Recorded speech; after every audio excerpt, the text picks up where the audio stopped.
No profanity.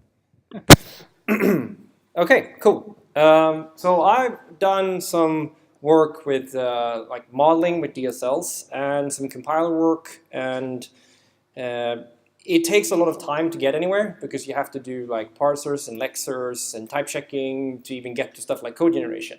So this is my attempt in making, taking a shortcut, trying to get there quicker.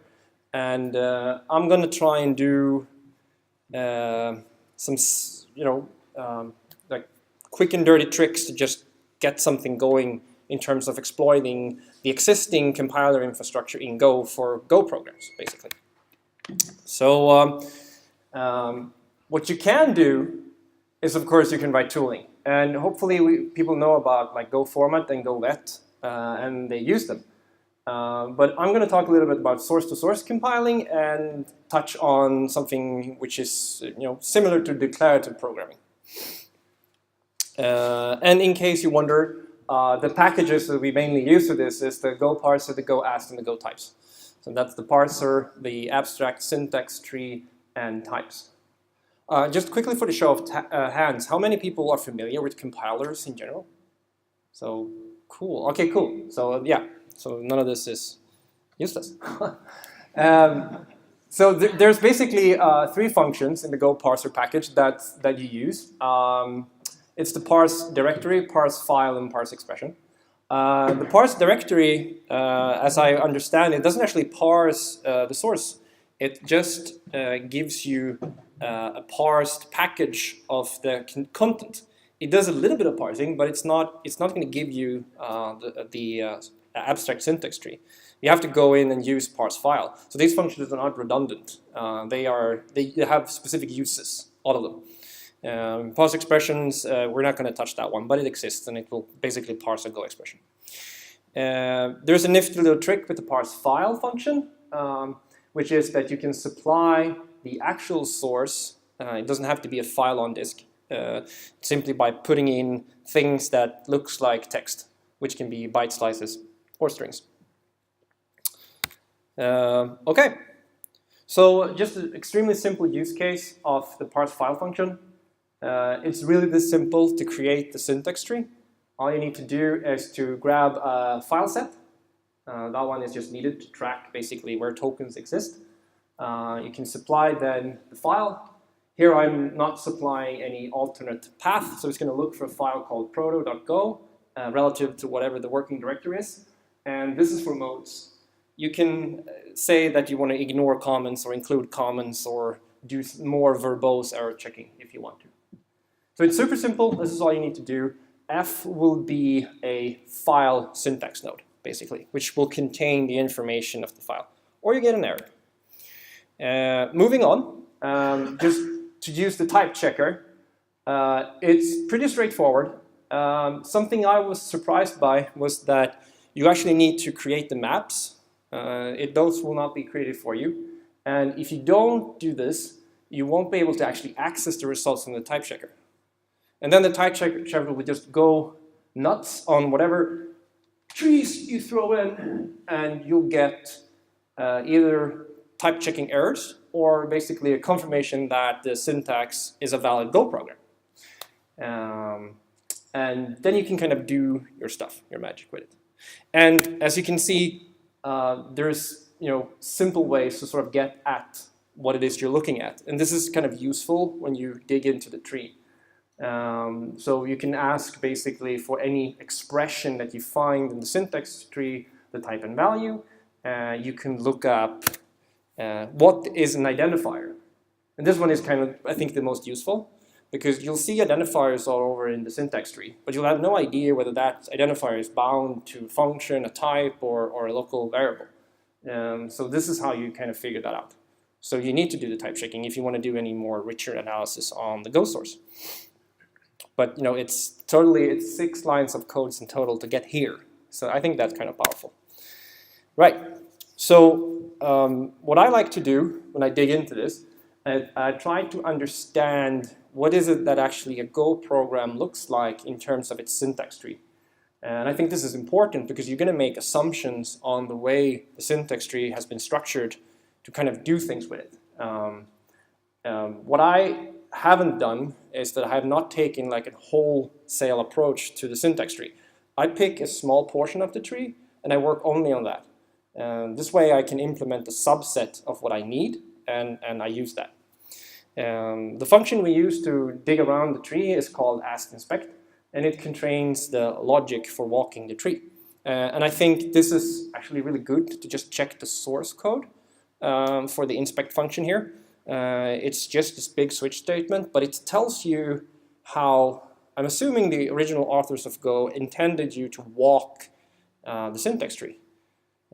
Because there are various ways you could visit the different nodes in the tree, and this gives you, a definitive way to do it. And I have written a tool to do this, which is basically using the implementation of the astinspect to figure out what is a Go program. And this is an extremely long thing, and it's extremely verbose. But you get a general idea that the file node is obviously the root. The first thing you get is an identifier, which identifies the package. But it doesn't really say that that's a package. But we could ask the type checker for what is this identifier, and it would tell us, yeah, that this is a package. And then we go into like general declaration, import specification. Okay, so imports. So this is as we expect. And then the actual program starts with a declaration of a value specification, which seems to be some sort of flag thing, and it's actually using the flag package to take in the file name argument for this program. So this is the rendition of the syntax tree of the tool itself that actually renders this tree. And you can get the source code for this program here. And I will be publishing these slides on the Go meetup later. And you can run this yourself and play around with it. And the other link is for the source code to the astinspect function. And then you can do this yourself. The tool is complete in that it can reflect on itself. But if you do it on more advanced Go code, there will be edge cases where it'll just say, I don't know what to do with this kind of syntax node. There are a few I didn't implement. And then you have to implement those yourself. So I think this is a great exercise just to get you into the habit of understanding where in the syntax tree do things exist.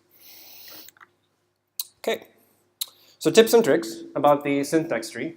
Don't be afraid to dig into the tree. You know that only some things can occur in certain places. You can exploit this fact. You know that it's a valid syntax tree, so you don't have to, you can make assumptions and trust in those assumptions. Sometimes you need to do look ahead. Like you have to dig into the tree or maybe go on, like recurse on branches more than once.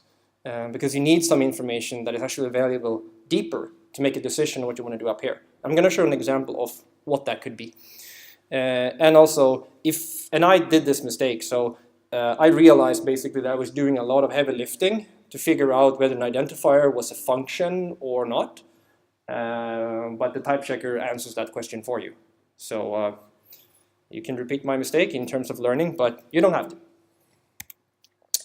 Okay, so I've been doing game development on and off, and Windows is an important platform, and I want to talk to the hardware.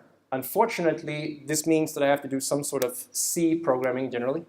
CGO does work on Windows, but not with the Microsoft Visual C compiler. And I've had bad experience using other tools on Windows. CGO has a small overhead, that's not really important, but I wanted to do something with C and Go, and I wanted to do something different than basically syscalling on every API call that I wanted to do that touched the hardware. So I did something different. I did what basically I've done in the past, and is that I've used Visual C++. I built a DLL, and I have a few entry points into this DLL that does the heavy lifting that I want to do. And I've invented some sort of remote procedure call mechanism to avoid having to do a lot of round trips between unmanaged code and Go, or native code and Go. And here's an example of a file which, as you can see, has the build ignore flag. So this is a valid Go program, but it's never meant to actually be compiled by the Go compiler. It defines an interface, but the interface declared further down here is always nil. So it compiles and it type checks, and it results in that I can call functions on this interface. But of course, we never run this code. We just run it through the type checker to bind the identifiers to be able to do something with it later. So this is basically me establishing a protocol that I can use to reflect later on. And then I do stuff like this. So if you're familiar with OpenGL, you might recognize some of these functions, but this is OpenGL. And there's this function called getUniformLocation. And what I'm doing is basically, well, so I don't want to round trip back and forth. So I have this trivial stack-based virtual machine that I'm using. And I'm saying things like, okay, so push one thing, that's a pointer, dereference that, assign it, call this function called getUniformLocation, read the parameter p relative to the stack, create a string representation which works inside of C. Those are the semantics I've invented for this interface. And it translates into two things. One Go file and one C file. One more thing. This is the actual signature that I generate behind the scenes using that other parameter, the source parameter. So if I mess up the number of arguments in some of these functions, I actually get an error in my tool. Of course, I took the easy way here of just slapping interface type, any interface type here. But it works for putting the right number of arguments in there, which was good enough. And it was easy to do. I did experiment in doing actually the correct types, but then you have to map basically a lot of OpenGL specific types to Go, and it creates a lot of mess. So some of these problems are not worth solving, depending on the time trade-off that you're doing, given that I'm a lonely developer on this. So this is an example of the code that gets generated in the Go file. So now we no longer just build ignore mode. This is actually what we get out when we run Go generate with this tool. And this is actually just writing a message pack format. And it's basically saying, well, I have this command. It's called getUniformLocation. It takes two arguments. It's an integer and a string. And this is going to look horrible, but this is what it spits out in the C end of things. And the first two lines is basically, okay, yeah, right, we read an integer and then we read a string. But then something crazy happens, because the arguments are read out before we actually call the function. And then we call the function, and we introduced arguments specifically for calling the function, and then things proceed mostly as we would expect given our definition in Go, and then we call this error checking routine to just see if we created an error. This is the example of when I need to go into the tree twice, because the order of evaluation in C is not well defined in the same way it is in Go, so we actually have to take care to not do that. And I ran into an issue with this, of course, where the arguments were evaluated in the reverse order. So that's why this has to be done. So this is how I ended up with the Go2C compiler. Which is, of course, not a complete compiler that can translate any Go program to C code. But it works for like these specific cases where it makes sense to take a Go program and just translate it into C. And it's kind of straightforward how you do this. You trace the outline, which is the depth first traversal of the tree. And it's a mostly one-to-one mapping. Most structs become structs and functions become functions. The only thing you need to do if you want to deal with receivers and packages is that you have to just invent some naming convention, because that's what you would do if you did it in C. One restriction that I of course have is that I don't do any dynamic memory allocation because I don't have a GC. So I don't complicate the problem further, so I just eliminate that part. And as I talked about the order of evaluation, it's not well defined in C, so function calls, I have to go into them twice. Once to lift the arguments into local variables, and then once for the actual invocation. That was a little bit messy, but it took about, most of this got done in about a day. And which means that the code quality is utter horrible, but I just want to see if it can do something with it. And I've used this now extensively, and it keeps on working. And that's kind of nice. And there's obviously this last caveat, just that, okay, what would happen if you have the return value of a function calling a function, and that could actually mess up. But I've just said to myself, don't do that. Okay. And then I have another example where I'm doing something declarative, and I'm doing a conversion of a Go program into a Go program. And basically, I needed some generic way to operate on arrays and slices, but there is no generics, so, well, we have to generate code for those cases. And my solution is basically this tool I call ESCGen, which generate additional types, basically, with the matching signatures of what I need. They satisfy an interface, and that's it. And then I use this interface, and then I have sort of efficient methods to do what I want to do. It's 200 lines of code. You can grab the full source here as well for your discretion. But of course, this is a very domain-specific tool for what I've been using. So you can kind of run it, but it's mostly for demonstration purposes. It sort of works like this. It uses the import dir functionality to basically consume part of a package. In this case, the working space, because that's the dot. And then I get a Go files directory, which I use to kind of, okay, now I have all the Go files as Go would expect to discover these files. I ignore files that end by _es, because those have actually generated. So this is just a convention that I have invented to ignore these files, because I don't want to reflect on files that have generated, but they end up in the same directory. You could have done this differently, and it would totally fine. I parse the file. This is the same parsing that we've seen before, nothing specific. I save the package name. And then I actually use the inspect function. And what I do is that I use a type switch, and I only look for type specifications specifically.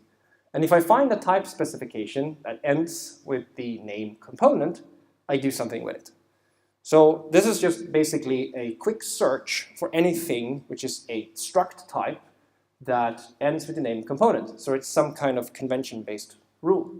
And I return true, which means keep on looking for other things. If you return false in the expect function, it stops. And this is basically what it would look like. This is the definition. It's a component. It represents directional light. It has a couple of properties. And it has an embedded base type. It generates this for me behind the scenes. So one thing is that it completes the implementation of the component interface by implementing the component type. Because the component type enumeration is provided by this tool itself. So only it can actually implement it. Then it creates this directional light component buffer. And that is the generic part. And the two methods that are interesting here is actually these two. It's the get and get many. And the get method basically just returns a component interface, as you would expect.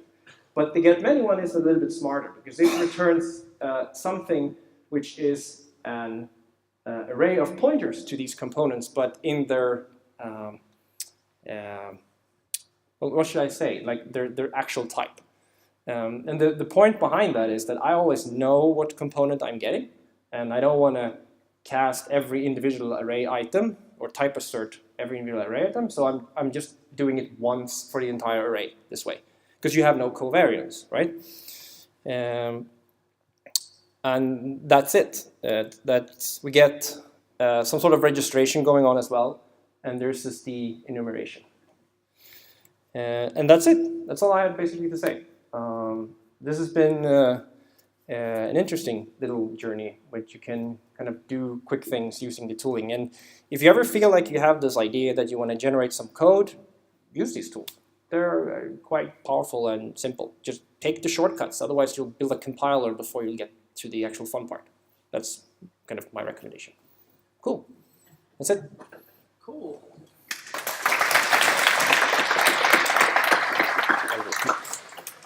So are there any questions now, or do we? Yeah, if you have any questions, just raise your hand and I'll give this one to you. It was quite a deep dive. I, for one, enjoyed it. I can't wait to get a hold of the code. Yeah. But you will put it up on... Yes, I will post everything to the meetup, and I will do it basically now. So. Cool. Any questions? Yeah. All right. So, well, I'm interested in your specific application here. So you're calling into OpenGL basically, and it looked like you used fairly low-level kind of calls, like directly to GL functions. What kind of performance overhead do you get when you do it that way? I would kind of expect maybe high-level abstractions that you Yes. get from your code. That's not what you're doing. Yes, exactly. So it's like this. It's too early to tell what those abstractions are yet. But that's kind of what I think that as I understand more on what kind of things I want to do with OpenGL, I would do something like that. I would lift the abstraction higher and not be one-to-one with the OpenGL API. But I am not a great graphics programmer. I don't have the experience yet. So I have purposely made it more verbose for now. Anyone else? Yeah, cool. So I guess we'll scurry along with the next speaker. Thank you, John. Once again,